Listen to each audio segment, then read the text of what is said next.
asalaamaaleykum dal leen ak jàmm ci seen bloc d'information la totale min ngeen ko daanaka saa su ñëwee lu ñuy waxtaanee moo di wàllum actualité bi nag day wéyandi day évoluer li nga xamante ne mooy ci fukki fan ak juróom-ñaar ci weeru juin gi ñu génn fàttali ngeen ko xëy na certainement sax laay wax ndaxte manifestation amoon na manifestation boo nga xamante ni ki nga xamante ne moo di préfet yi dañu ko gàntaloon waaye terewul ñi nga xamante ni ñoo bokk ci kujje gi di waa coalition Yewwi Askan Wi amaloon nañu seeni manifester boo nga xamante ne ci mujjantal ga daanaka ñetti nit ñàkk nañu ci seen bakken ñu ci ëpp kon ci ñoom nekk ay ndaw ñaar ci ñoom kon kenn ki rek moo ci amoon ñeent fukki at ak ñett muy mbir boo nga xamante ni mi ngi wëyandi kon kujje gi moo amal loole di ay manifester yoo nga xamante ne démb ñu ngi koy fàttali li amoon moo nekkoon ay concert de casserole muy ay concert de casserole woo nga xamante ne daanaka ndaw ñi fës nañ ci loolu muy ay ndaw yoo nga xamante ne boo seetee Sénégal fës nañ ci loolu ndaxte ANSD si càmbaram gu mujj mu ngi wax ne moyenne d'âge Sénégal mu ngi toll si fukki at ak juróom-ñeent muy maanaam 19 ans muy mbir boo nga xamante ne kon mu ngi wëyandi ay jeunes fës loolu ci réew mi waaye seen wàll lan la war a doon ci réew mi. loolee nag ngir waxtaan ci ñu ngi am fii ci plateau bi ki nga xamante ni moo di DJ Malick nag moom mooy fondateur du mouvement luttons contre l'indiscipline au Sénégal daanaka mbir moomu noonu boo leen ko déggee di ngeen ko xam bu baax luttons contre l'indiscipline xëy na boo leen di utiliser lu bëri lii di réseaux sociaux yi di ngeen ko xam bu baax alors asalaamaaleykum DJ Malick. waaw Abdourahmane maa ngi lay nuyu maa ngi lay remercier déjà ci invitation bi di sant yàlla baax nuyu sama ñaari waajur nuyu sama sëriñ Baye Cheikh Mamoun Saroulahi di nuyu képp koo xam ni mi ñuy seetaan ak fu mënti nekk ci àdduna bi. alors DJ Malick tey ñu nekk ci ñaar fukki fan ak ñett ci weeru juin ci atum 2022 fukki at ak benn gannaaw li nga xamante ni mooy 23 juin ci atum 2011. muy bés boo nga xamante ne xëy na marqué na histoire politique u Sénégal waaye histoire tout simplement wu réew mi ndaxte jamono jooju noonu ki nga xamante ne mooy njiitu réew ma woon di Abdoulaye Wade dafa am benn projet bu mu bëggoon taxawal di projet boo nga xamante ne daanaka boo amee 25% rek mënoon nga jàll pour nekk li nga xamante ne moo di njiitu réew mi muy mbir boo nga xamante ne daanaka ay sénégalais yu bëri bañoon nañ ko taxawoon ne loolee du fi am ba sax finalement mbir moomu noonu ñu daaxandi ko alors tey bu ñu yeggee ci bés boobu dellu si waat en tout cas ban jàngat nga ci am est-ce que démocratie jàpp nga ni mi ngi dox comme ni mu war je personnellement mooy li mu la doon wax rek sànq dama ci wax li nga xam ni moom laa ci xam j'étais pas bi muy am nekk moon Sénégal mais j'ai vu quand même ci image ci YouTube ak Google ak yooyu sénégalais ni ñu jógee ni ñu boole seen doole nekk benn c'est-à-dire président ne dafay voter lii assemblée générale ne dafay voter lii nga ne non duñ ko def donc loolu mooy wane ni c'est le peuple qui est au pouvoir en fait. ñoom ñooy lépp. le peuple est souverain. voilà donc ñoom le peuple peut décider. bien sûr bu leen neexee. c'est pas que dañ leen jiital ne acca teg leen rek ñu jàpp ni nit ñi ay xar la ñu wala ay nat non il faut que ñuy tenir compte population yi te population bu d'accordul tamit. dafay génn te li nga xam ne moom la ko yoon may muy soit mu manifester wala mu taxaw fenn yóoxu ko wala mu wax ko dina ko def. muy mbir buy mandargal kon Sénégal démocratie am na fi est-ce que yaa ngi koy seetlu ba léegi ci réew mi. bon si on parle de côté boobu temps yooyu 2012 mën naa ne démocratie ci la gënoon taxaw waaye léegi je pense pas que démocratie trop am na Sénégal parce que nekk nañ ci dëkk boo xam ne boo waxee dëgg ñu jàpp la bu fekkee gis nga benn alkaati bu taxaw ci mbedd bi encaissé nit 1000 francs nga photo ko dugal ko yow yaay ku bon ki parce que yow la ñuy jàpp. ñu fàttali ne mbir boobu daloon na la. ndaxte defoon nga benn photo boo nga xamante ni fësaloon nga ko ci internet bi si sa page boobu noonu di luttons contre l'indiscipline au Sénégal. waaye gannaaw gi daa mel ni waa tax der yi dañ loo jël si woon sa kër. voilà jël si wu ñu ma sax dañ ma woo. waaw ne ma ñëwal. donc loolu vite fait ma jaarale si nuyuwaale ki nga xam ne mooy Adja Ndiaye. te mu nekk Dakar Actu. dafa ñëwoon jour boobu di couvrir. mais pour nga xam rek ni dëkk bi am na loo xam manqué na fi. di couvrir gars yi mënatu ko policiers yi mënatu ko dóor ko il y a 2 ans cela ba tey mi ngi may woo di ma wax ni police dafa waroon couvrir frais yëpp. mais tey dafa dem hôpital pour faju ñu delloo ko parce que ministère de l'Intérieur couvrir ko.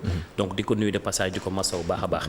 mais pour tontu sa question je pense pas que tey actuellement fi ñu toll démocratie am na fi à 100% au Sénégal loolu c'est mon avis personnel et dama koy wax parce que je suis très présent sur les réseaux sociaux je suis très au courant de tout ce qui se passe dans le pays donc lépp lu mën a am je suis les actualités et tout d'après li may gis ak li ma analysé je pense pas que nit yi ils sont libres de dire ou de faire ce qu'ils veulent. mais ñu taxaw un peu ci mbir boobu daloon la ay jamono muy photo yi nga xamante ne dugaloon nga ko waaye si gannaaw gi ñu seetlu ne tax der dañ la woowoon ngir xam exactement fu mbir yi fan la jógee ak mbir yu ni mel finalement mbir boobu fan la mujjee.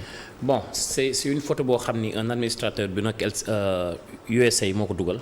donc jour bi mu koy dugal.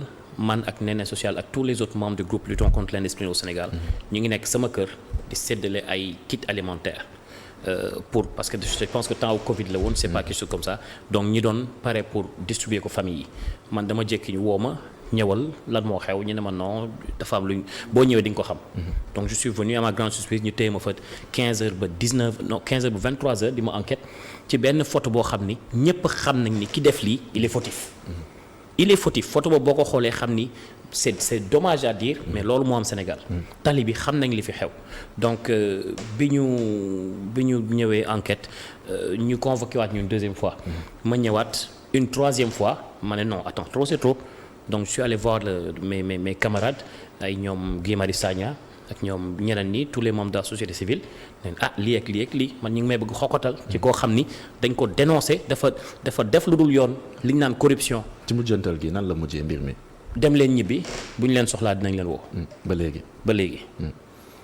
foofu la mujjee dem leen ñibbi bu ñu leen soxlaa dinañ leen woo. donc jour boobu daal ci la ñu journaliste yi ñëw mooy li mu la wax Adja Ndiaye ñëw couvrir xeex bi am après. ñu bàyyi ku nekk dem ñibbi. concert de casserole bi amoon démb est-ce que bokkoon nga ci. non boobu personnellement bokkuma ci parce que man je du ma dénigrer ñi ko doon def du ma leen encourager tamit. je peux dire que c'est leur manière de faire. mais man j'ai une manière de dénoncer. tout ce que je veux dénoncer dans ce pays. je dirais pas que nag concert de casserole du lu baax parce que en Europe ça se fait aux États-Unis ça se fait. Ça se fait un peu partout dans le monde. mais man j'ai ma façon de dénoncer. les choses et je pense que j'ai commencé depuis 2016, le 3 février 2016 que j'ai créé la page Facebook et depuis lors maa ngi ciy dénoncé et le message est en train de passer on est en train d'échanger beaucoup de choses positivement. muy mbir yu am solo boo nga xamante ni dañ ci ñëw gën ci indi ay leeral ci kanam tuuti gannaaw li nga xamante ni moo di xibaaru marax yi ñu gën a ñëw waxtaan ak ki nga xamante ni moo di DJ Malick moom nag mooy fondateur u mouvement luttons contre l'indiscipline au Sénégal ci kanam tuuti gannaaw xibaaru marax yi dañu ñëw gën a yaatal waxtaan bi léegi.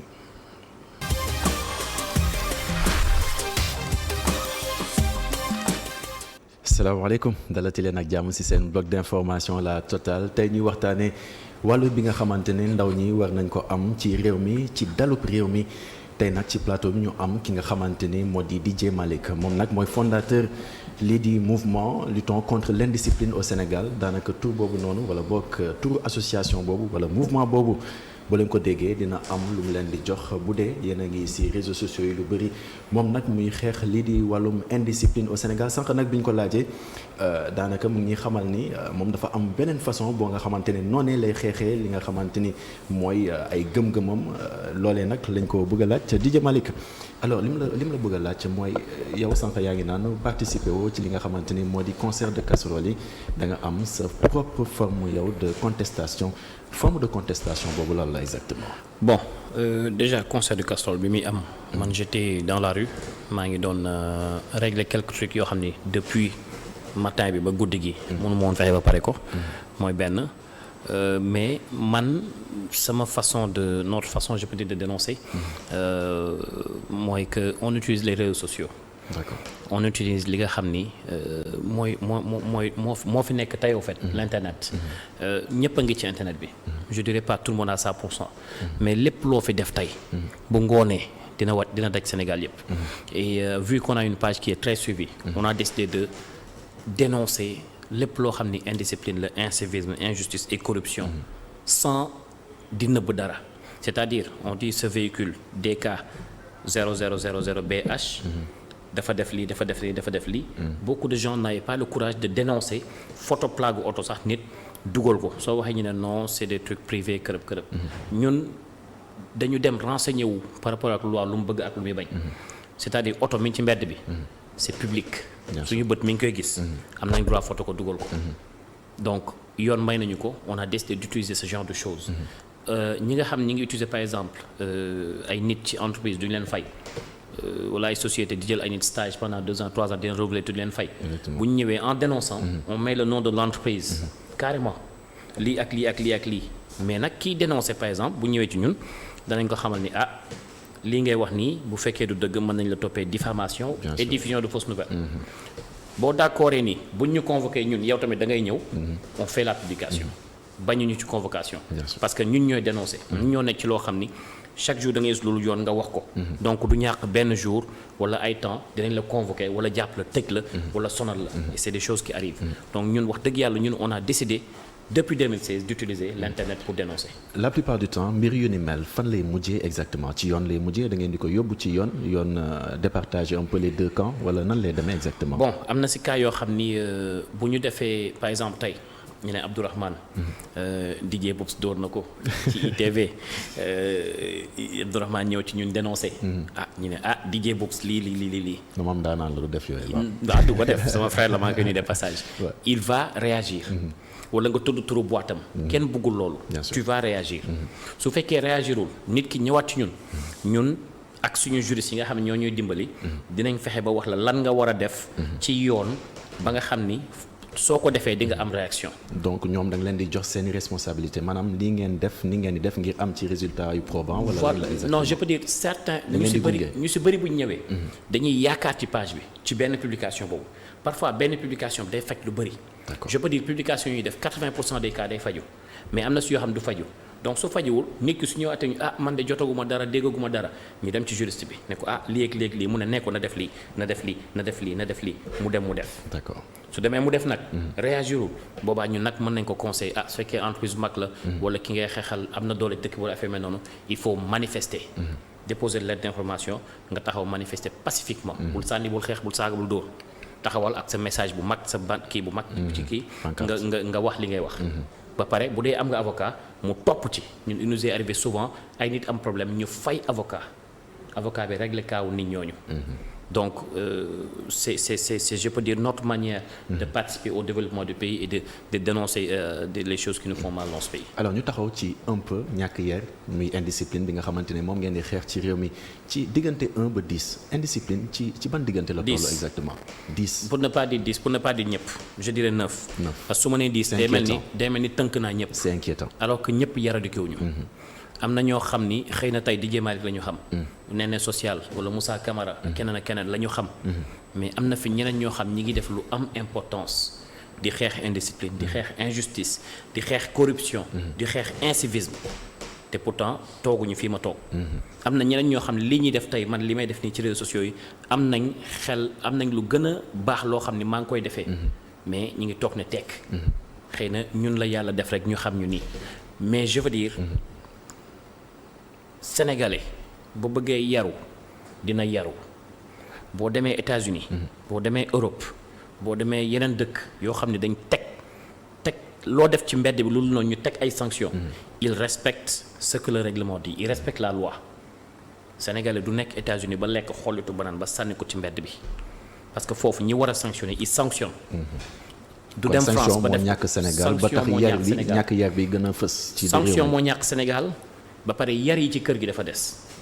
d'accord je dirais pas à l'école parce que doo jël sa doom rek jox ko maître ne ko yaral mais ci kër gi la yar bi di commencer ba pare. d'accord da nga yar sa doom ci kër gi. soo ko mën a yóbbu ko école. ñi pour ñu yar ko. loolu doon na problème parce que boo ma nee 9 la toll ci diggante 1 ba 10 9 la toll loolee c'est inquiétant quand même. tey boo génnee ci mbedd bi fii nga dem ci 2 voies yi. benn taximan taxaw ci mbedd bi. ci diggu tali bi. li lay won ni li ma lay wax ni c'est inquiétant. nee ko rek jàmbaar droitel tuuti nga may ñu. nga xam ndax yow dina la tontu bu neex. dina la tontu bu neex. man hier dal na ma j'étais avec mon fils am fu ma jógee. hôpital am lu ñu ko doon defal. benn waay taxaw ci diggu tali bi. di waxtaan ak benn bijoutier.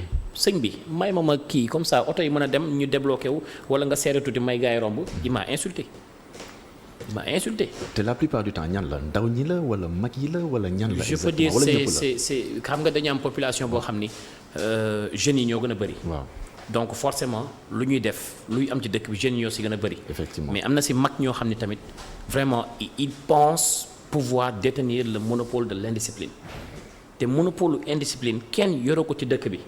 ku nekk da ngay am looy seet ku nekk da ngay rafetal ku nekk da ngay bëgg sa dëkk ku nekk da ngay éviter loo xam ni. texte yi lii la wax moytul lii nga bañ def lii. moytul lii nga bañ def lii.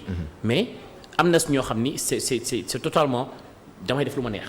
am ñoo xam ne tey am nañu sañ-sañ jël oto dawal ko fii ñu nekk nii. ba ville. du ñu am carte grise du ñu am assurance du ñu am kii. visite technique ils sont pas inquiétés.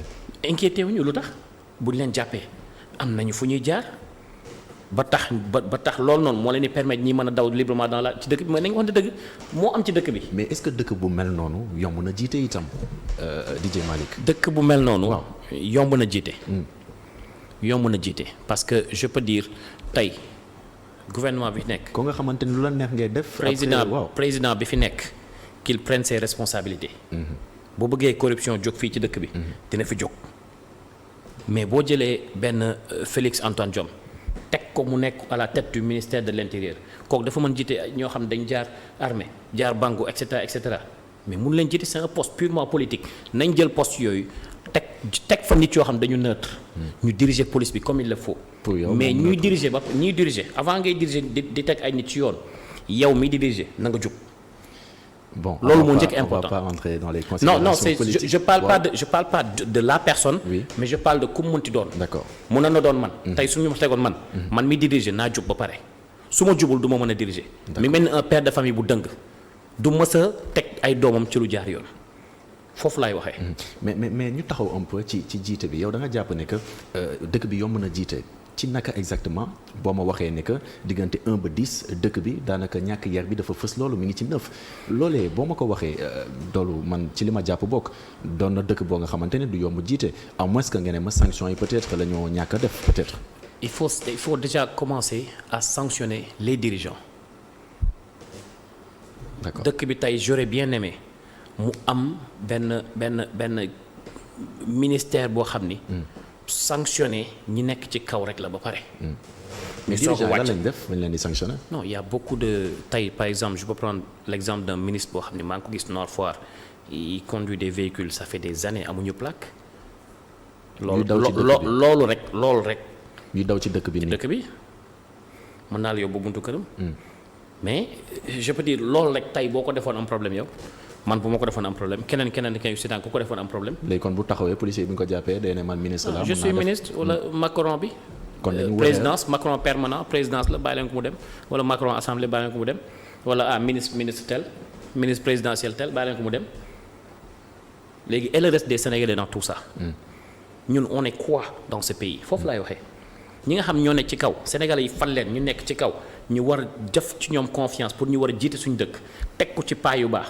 nañ wut benn ministère wala loo xam ni mooy sanctionner ñooñu ba pare.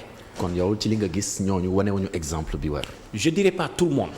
Il y a des politiciens très exemplaires mais am na suñu ñàkk teggin am na suñu teggi ndawal am na su ñoo xam ne lu dul seen poche taxu leen toog foofu. am ñoo xam ne lu dul di dawal oto yu rafet dajale xaalis kërëb wala président félicité leen taxu leen toog foofu am na su ñoo xam nag seen dëkk rek moo leen tax a jóg seen dëkk rek. soo laajee seen entourage koo wax mu ne seen dëkk ñi daal vraiment seen dëkk am na ñoo xam salaire boo leen ko joxee sax duñ ko laal.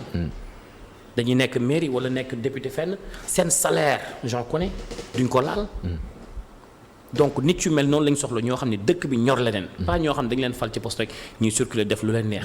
on veut pas de ce genre de politicien on veut pas de ce genre de dirigeant. kon man bu ma comprendre bu baax li ngay wax li nga xamante ne moo di manifestation yi nga xamante ne am na temps yëpp kon c'est normal maanaam mun nañ ko comprendre dans un sens bu ñu sukkandikoo en tout cas ci li nga nekk di expliquer ni am na ay woy politique waxuma ñu far ci gouvernement wala ñu far ci opposition bi. mais am na ay woy politique yoo nga xamante ne wanewuñu le bon exemple. effectivement xam nga Abdourahmane manifester boobu ngay wax ci laa bëgg ñëw tuuti. c'est que suñu constitution. moo ñu may le pouvoir maanaam ñu manifester quand on veut. te dafa ne booy manifester. mais constitution boobu itam da ko encadrer. waaw encadre nañ ko. mais tey ki nga xam ne day manifester passif waxuma koo xam ne dañ di taal. wala koo xam ne day sànni xeer. wala day dem défier police. wala défier gendarmerie. wala dem saaga le président. bi nga xam mooy le chef suprême des armées. waxuma loolu mais ki nga xam day taxaw dafa ñaan ne waxuma ñaan sax mais informé. ne le jeudi 23 mars dinaa dem place de la nation dinaa manifester contre la vie chère. waaw yow nga ne non kooku munoo dem parce que trouble à l'ordre public la ñuy bañ noo xaw ma lan de la circulation. mais bu demee ba am information yoo xamante ne xëy na askan wi amu ko ba tere yenn manifestation yi loolu tamit war nañ ko mun a nangul. par exemple ñun je peux dire man je prends mon exemple. waaw pour ma bañ tooñ kenn ñun man ak ñi may liggéeyal. préfet interdit nañu des manifestations à maintes reprises yu tegloo. yan tegu ko fenn explication la la wax.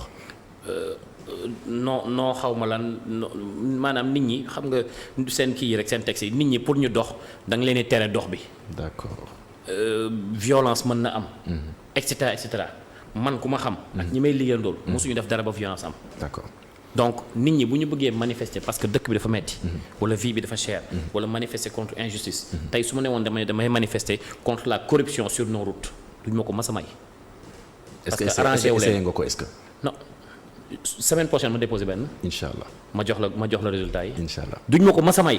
à moins que ñu seetaan émission bi. et pour ma défier nañ ko bàyyi mu dem.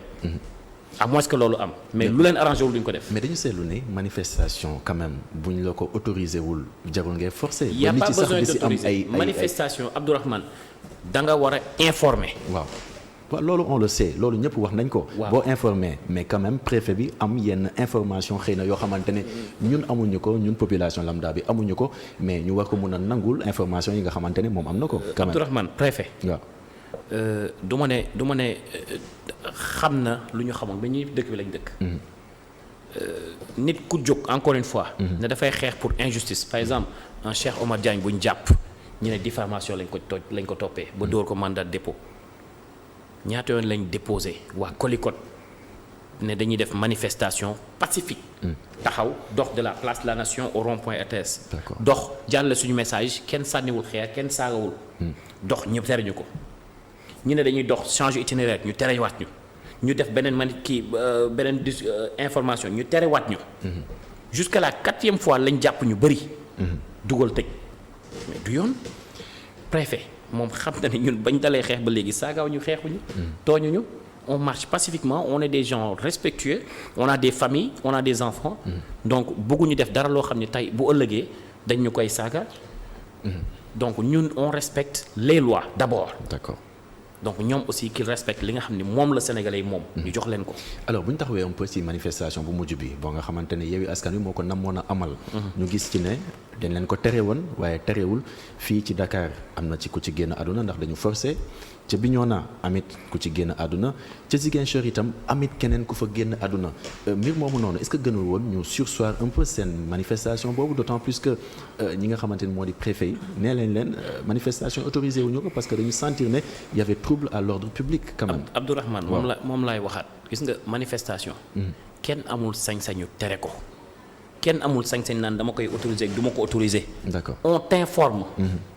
on t'informe lu la ñuy informer parce que mbooloo dina jaar trajectoire bi ñu informer bu ko defee police ñëw 10 policiers mën nañ encadrer manifestation.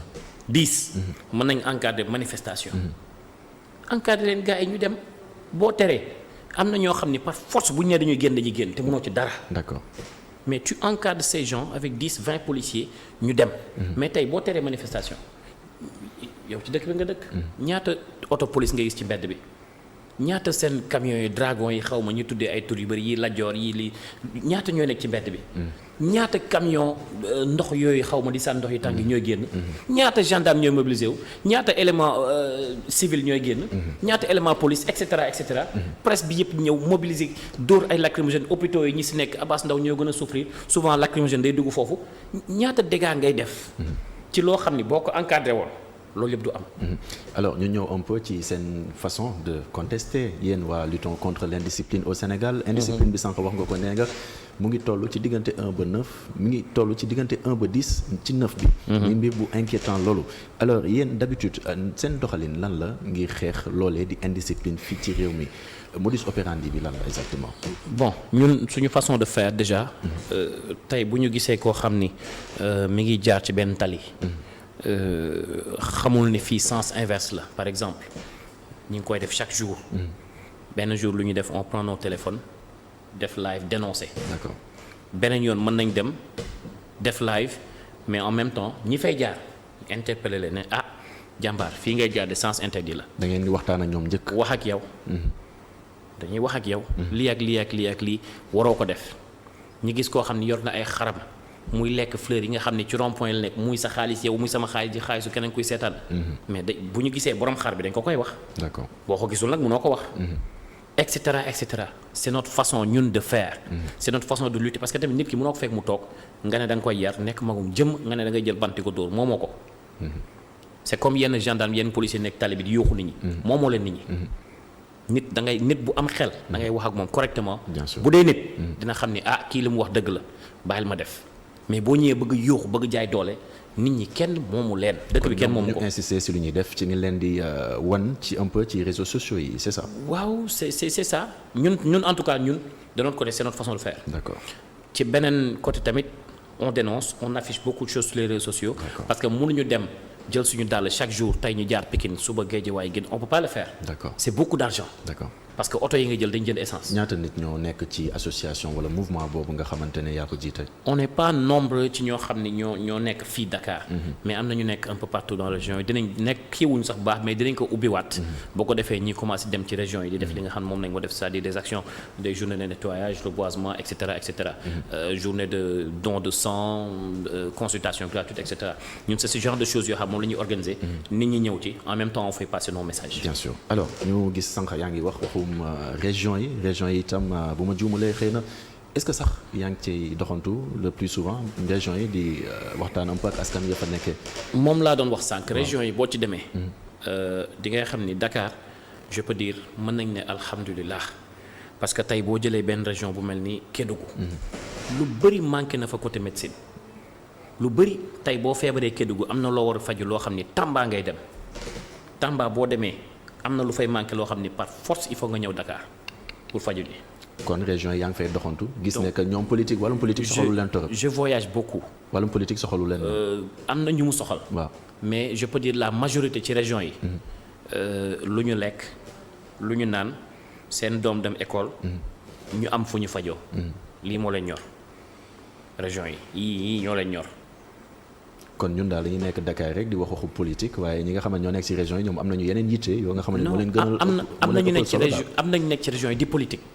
mais je veux dire région yi tey bu ñu am na su ñoo xam bu ñu amoon ni Dakar mel dañuy kontaan mais c'est juste que xëy na ni ñuy dundee ak façon bi ñu dundee moo bokkul fii nit ñi Dakar bu ñu xëyee dem nañ liggéey et cetera région yi da ngay gis père de famille bu fa nekk amul lu dul toolam. ñaari mbaamam ak ay doom yu góor. ñiy bay di dund di bay di dund donc kooku boo ko bëggee woo ci ay lii ak lii mënul nekk kooku bu bëggee jabaram accoucher jabaram am doom war a accoucher ñu teg ko ci charrette yóbbu kooku tal na leneen. kon mooy politique yi war nañu bàyyi xel bu baax ci loolu. côté santé war nañ ci bàyyi xel bu baax. loolu dama koy waxal ñi nga xam ñoo nekk ci région yi. parce que j'ai visité beaucoup de postes de santé surtout période taw bi. da ngay bam bunt poste santé gis mu tooy xeptaa doo am foo jaar.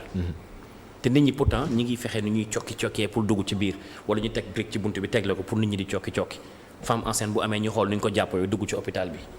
loolu dafa ñaaw en 2022.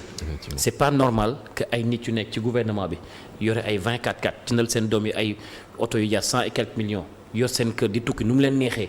di dem fu mu leen neex ci àdduna di shopping. alors que population baa ngi ci ginnaaw di dee mënuñ sax faju am doom bi nga xam ne États-Unis boo fa demee dañ la koy may doo fay fii nii pour nga am doom sax c'est tout un problème. loolee muy ndaw ñi ñu ci bëri sax boo seetee yow sax en tout cas ndaw ñi ngay gën a xeexal bu ma ko mënee waxee noonu. muy luttons contre l'indiscipline au Sénégal waaye dafa fekk ni ñu ci ëpp ci ñoom daanaka ay ndaw lañu. bu ma comprendre bu baax sànq li nga expliqué. xalif général de Niassène. xalif Medina Baye. Cheikh Maye Niass mi ngi wax ni que daanaka politiciens yi ñu ci bëri en tout cas dañuy jël ñi nga xamante ne ñoo di ndaw ñi en tout cas loolu la ñu comprendre ci message am. di leen di genre influencer ci seen i yëngu-yëngu message boobu bi nga ko déggee yow en tant que ki nga xamante ne mooy fondateur luttons contre l'indiscipline au Sénégal. lan la inspiré exactement. bon message boobu je l'ai raté. malheureusement dégluwuma ko mais un conseil bi may jox rek en général. mooy ka nga xam ni moo nekk fii tey di woo nit ñi pour ñu fekk si ko. muy ku mag muy ku jeune muy ku mënti doon. tegal yëf yi ci yoon.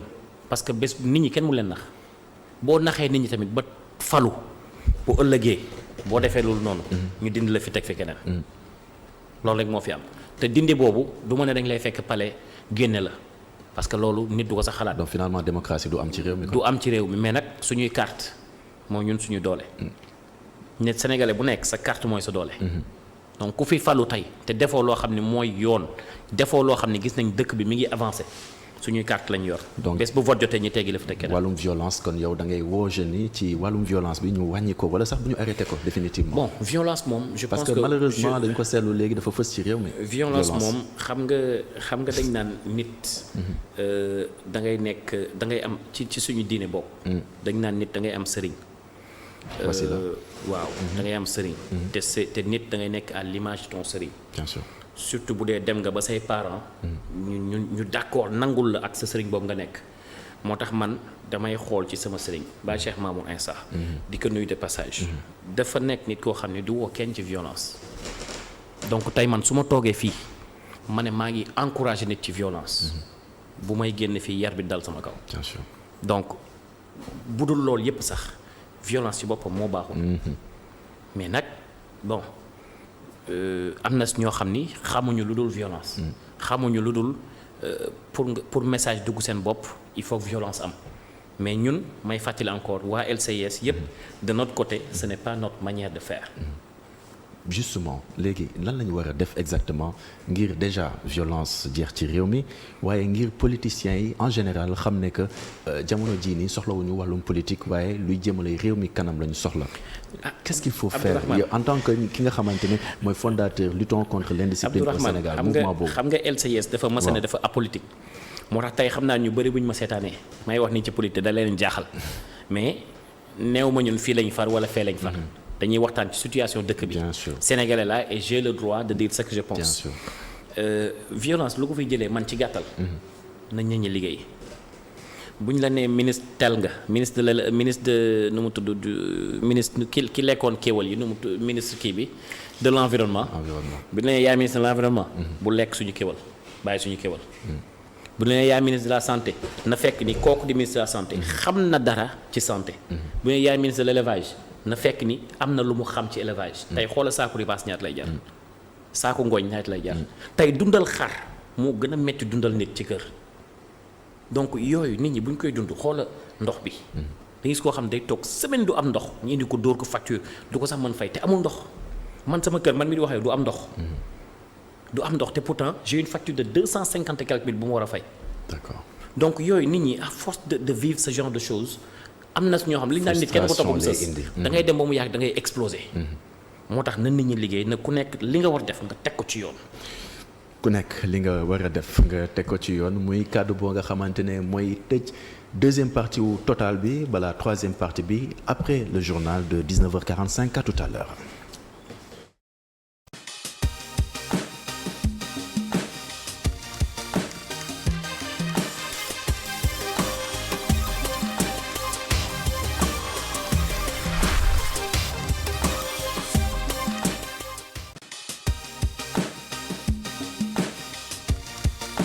Dernière partie de votre bloc d'information la totale dal leen ak jàmm tey ñuy waxtaanee ndaw ñi seen wàllu kon ci stabilité wu réew mi maanaam dal gi nga xamante ne namm nañ ko ci réew mi ngir waxtaanee ko ñu am ci plateau bi ki nga xamante ni moo di DJ Malick di fondateur mouvement boobu di luttons contre l'indiscipline au Sénégal ñu waroon fi am itam ki nga xamante ni moo di Mamadou Diakhaté Junior Diakhaté moom nag ab jàngalekat la nekkit fondateur wala initiateur on va dire bu Clean Up Challenge waaye sànq ci suñu waxtaan ak moom mi ñuy xamal ne yaram mi daa xaw a sutante kon di ñaan kon yàlla fexe en tout cas mu jotaat kon ci wér-gu-yaramam bu baax a baax incha allah alors ñu delluwaat ak ki nga xamante ni moo di DJ Malick alors DJ yow ab garde du corps professionnel nga waaye seetlu nañ ne jamono jii ni ñu ngi wax wàllum terrorisme boobu noonu ñu ngi ci jàpp toll nañ ci fukki nit yooyu noonu nag jamono ji teg nañ leen loxo jamono ji ñu ngi wër ki nga xamante ni mooy seen cerveau maanaam ki nekk ci bopp bi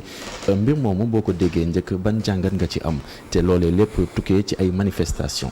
bon gis naa benn vidéo bi circulé ci réseaux sociaux yi mais bëgguma ci woon prononcé wu parce que xaw ma woon exactement koo ko dugal ak ndax lii dëgg la ou pas mais après confirmation de mes camarades laa gis ni lu am la mais bon c'est des actes yoo xam ni kon loolu da nga koy dëggal waaw loolu gis naa vidéo buy circuler waaw mais man du lu may du lu ma mën a accepter du lu ma mën a défendre je pense que lutte nit mën na ko def sans pour autant nga mooy li ma la wax sans nga utiliser violence sans pour autant nga am noo xam ne moom nga koy defee mën nga nag bu ñu la tooñee nga yuuxu nga wax wala nga publier wala nga taxaw ci biti nga manifester comme tu veux. Alors vidéo boobu lan nga ci gis exactement ak nit yooyu lan lañ doon waaj ay outils yoo xam ni bon ki wax rek ki wax li mu wax laay répété. D'accord. ay fer la yoo xam ni c'est utilisé pour crever les véhicules des policiers. D'accord.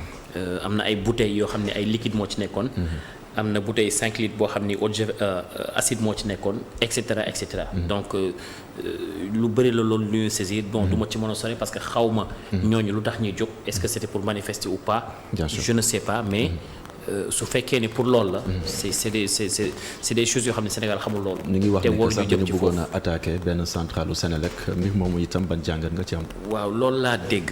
mais encore une fois bëgguma wax dëgg yàlla. en tant que en tout cas. fondateur mouvement luttons contre l'indiscipline au Sénégal. su fekkee ñoom loolu la ñu pare woon. lu ñaaw la. et c'est injuste parce que tey boo attaqué centrale Sénélec. mais ñu ñooy souffrir. ñu ñooy souffrir ñi fi amul groupe mooy li ma la wax sànq rek ñi nga xam ñi ci kaw ñoom ils auront am nañu ay groupe dinañ am moyen ba courant dina ñëw en attendant problème ba li di réglé wu mais ñi nga xam ne amuñu ko ñoom ñooy souffrir donc bu ñu attaqué woon foofu tamit ba courant ñàkk ci dëkk bi ñëppay souffrir. defuñu ko pour loolu du faj dara au fait. mais day gën a souffrir loo Sénégalais yi lu ñaaw la man en tout cas du ma ko rafet. donc da ngay woo un peu Sénégalais yi ñu dellu ci dal rawatina jeunes yi jëm ci seen façon ni ñuy xeexee moytu infrastructure publique yi nga xamante ni kon ñu ngi koy attaqué. tout le temps doon na lu doy waar loolu mun nañ ko jàppee terrorisme. ñu moytu bon xaw ma nag texte yi lan la wax. loi yi lan la wax. est-ce que ku indi ay bouteilles def ci lii wala yor ay fer est-ce que terrorisme la xaw ma man je suis pas juge.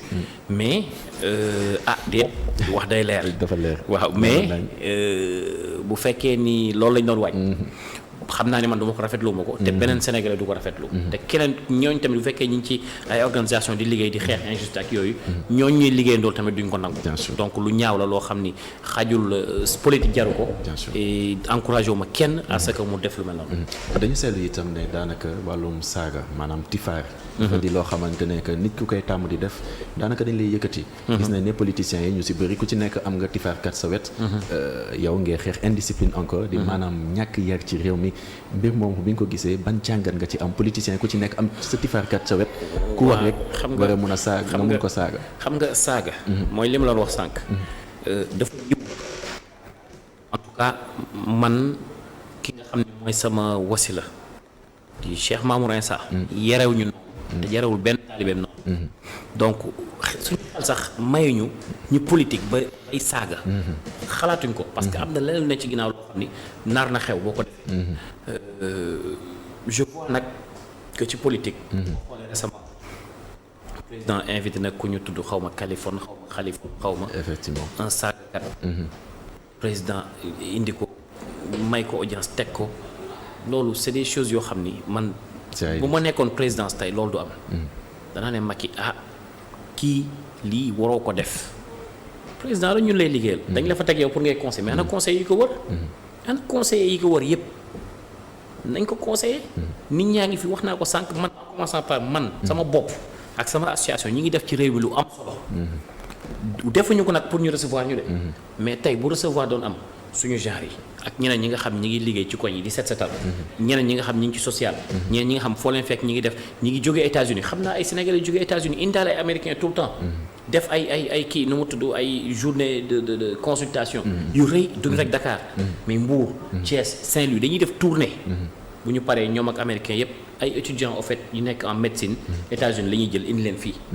def li ñuy def yépp bu ñu paree dellu ñu soxla leen ñu jox leen ñu soxla ay bëñ ñu jox leen ñu soxla garab ñu jox leen mais ñooñu nañ leen woo félicité leen ñoo jar a félicité mais saaga mooy nekk loo xam ne lu ñaaw la Sénégal xamu ko woon te tey gis nañ ni ci waxtaan sax ci mbedd da ngay dox sax ñaar nit di wax yow jaar fu bon tellement que c'est dañ ko tàmm man rus naa fekkee fu ñuy saaga donc c'est man politique pour man jarul lool. effectivement mais ñu gis ne politiciens comme ni ma ko waxee sànq ku ci nekk am nga sa benn saagakat maanaam nit yi ñemetoo sax wax daanaka loo xalaat rawatina si réseaux sociaux yi nga xamante ne yaa ngi ci daanaka boo waxee benn mbir bu arrangé wul camp sangam.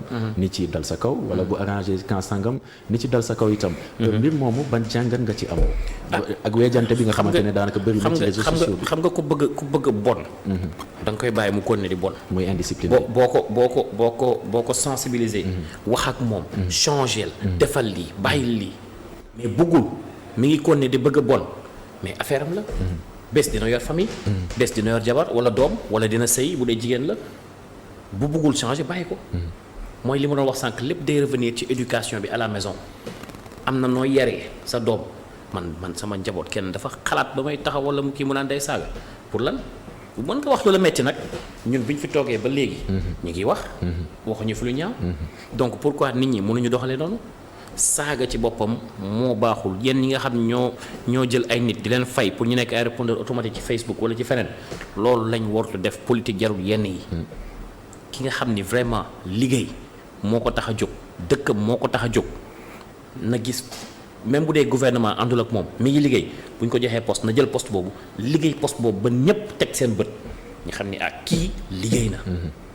mais jarul di egg ci yenn yi parce que Sénégal xamul loolu. wax nga ko sànq tamit yaa ngi koy fàttali di kooku nga xamante ne daanaka njiitu réew mi moo ko recevoir di Kaliphone sénégalais yi rawatina jeunes yi nga xamante ne daanaka dëkk bi doon na dëkk boo xamante ne ngir am fi liggéey doon na lu metti loolu. ñu gis ab saagakat daanaka si saaga rek. xam nga daggumal sax ñu jege waaw daggumal sax mais.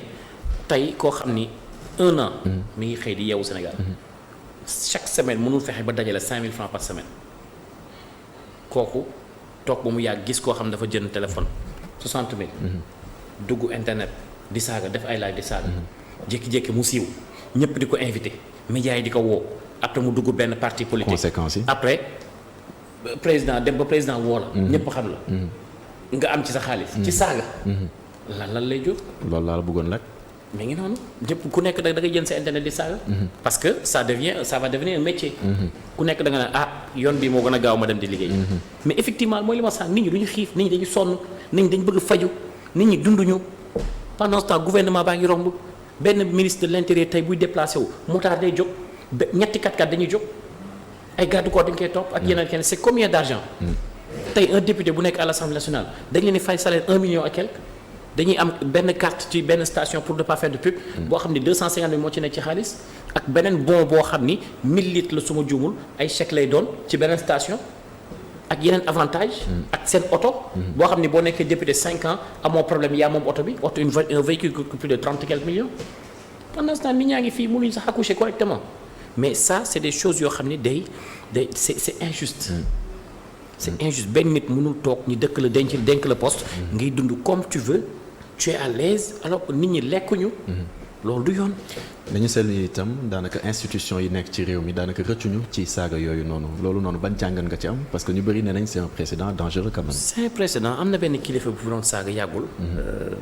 su ma fàttewul woon turam naa la ko wax. parce que tamit bon man li may wax mooy li may wax sànq bu ñuy dénoncer. on dañuy jaar ci digg bi. duñu tourner par 20 000 chemins. am na ku fi doon saaga yàggul. benn kii ci Macky Sall la faroon sax. saaga yu ñaaw mais kon la ma ko ci fekk. dara fekk ko ci. dara fekk ko ci. politicien la. quand APR la far. saaga na fi saaga yu ñaaw. lan moo ko ci fekk. mais tey waxuma sax man mais keneen koo xam ne xamuñu ko bu ko defoon. mais il va se retrouver à la prison. mais institution yi est-ce que duñ ci taxaw itam parce que mbir moomu doon na li nga xamante ne doy na waar. institution yi balaa ñuy taxaw ci saaga. waaw. parce que di saaga institution taxaw di saaga institution koo xamante ne xëy na moo la war a mun a protéger. gis nga institution yi ñoom ci seen bopp mooy li ma wax sànq balaa ngay yarate da ngay jub ba pare. d'accord boo jubul doo mën yar. d'accord balaa loolu nañ taxaw ci lépp looy mooy loo xam taxaw ci loo xam mooy guerre corruption. lépp luy incivisme. lépp luy indiscipline. injustice. en parlant d'injustice. tey amoon na conférence de presse bu ñu def pourtant institution yi ñu ngi koy xool gouvernement ñi ngi koy xool ñi nga xam ñoo gérer loolu ñi ngi koy xool le pèlerinage à la Mecque ki ñu dénk pèlerinage Abdou Aziz Kébé. mais dañ ko jox ay quota ne ko gérel quota yi mu jël séddale nu mu ko neexee am na ñoo xam ne gisuñu seen quota te tey mu jël fenn injustice mi ngi noonu am ñoo xam ne année bii joxuñu leen seen quota pendant ce temps moom sa famille vit bien mu ngi jënd ay fii jënd ay lii donc loolu c'est injuste nit ñaa ngi koy jooy di ko kaas di ko wax du mujj fenn. donc foofu la Sénégal toll à la fin ça va pousser les gens à faire loo xam ni mooy lu injuste da ngay toog ci mbedd bi waxtaan sax ñu naan Sénégal boo fi sàcc 5000 sàccal ay milliards bu ko defee bu ñu la jàppee raktak da ngay génn. muy c'est pas un exemple à suivre. c'est pas un exemple à suivre. mais moo am. bien sûr ñi nga xam ñoom la ñuy jàpp dugal leen ci kaso bi. ñu sàcc xaalis bëri. ñi dem prison. mais ñooñu bu grâce jotee. mais grâce xanaa xamoo grâce am ñoo xam ne pour ñu génn seen place ci liste bi dañ koy jënd. yooyu yëpp ngeen di koy. dañ koy jënd li ci réseau yi. dañ koy jënd. dañ koy wax mu leer dañ koy dénoncer. waaw léegi nag bu dee li ñu wax dëgg la dañuy bàyyi ñu dem rek dañ naan non dañuy wax une semaine 2 semaines mu jàll. bu dee li ñu wax ne du dëgg dañuy jéem a woo xoxotal ñu jéem ñu ko. loolu yow ci sa gis-gis yow mii di dénoncer déjà expliquer ñu un peu jënd boobu nan lay demee exactement. non am na man dama ci xam. ay nit dama ci xam ay nit yu bëri. xam naa kenn koo xam mën naa wax turam mën naa wax téléphone am mais du ma ko def parce que fii laa toog. mais dafa am benn mboqam bu mu bëggoon génne. Saint-Louis la nekkoon dafa dem fay garde bi laaj ko 500000. 500000 dugg ko ci liste bi. 500000 pour am grâce présidentielle. pour mu dugg ci liste bi. grâce présidentielle. nit ki ci boppam moo dem ñëw wax ma ko mais nañ loolu moo am ci dëkk bi il faut le dire il faut appeler le chat par le chat loolu am ci dëkk bi injustice jaay doole. abus de pouvoir corruption injustice indiscipline yooyu moo téye Sénégal. dernier mot bi lan la maanaam ngir jógee ci loolu yëpp lan lañu war a def exactement ngir génn ci. ñi nga xam ne ñoom lañ dénk suñu réew. en commençant par le chef de l'État. jëm ci suuf bu ñu tegee mbir yi ci yoon réew mi jëm kanam ñi nga xam ne ñoom lañ dénk suñu sécurité d'accord ñoom ñoo tax ñi tëdd tey di nelaw. ñoom ñoo tax ñi mën dox tranquillement mais nag qu'ils respectent aussi les Sénégalais nañ leen jox cër. ñi nga xam ne ñoom lañ teg ci ministères yi. nañ liggéey ku nekk na nga def li nga war def en anglais comme on dit always try to do something for your country and never wait for your country to do something for you ci loolu laay tëjee jërëjëf Abdourahmane. am na solo DJ Malick ñu koy jaajëfal bu baax ci wuyu bi di am yaakaar itam nekk waxtaan bi amal na leen njëriñ maanaam njëriñ tukkee na ci lépp luy jumte nag ñu siy jégalu ndaxte suñu mëta di dong la jaa ngeen jëf ci teewlu bi ba ëllëg incha allah ci beneen bloc d'information la totale.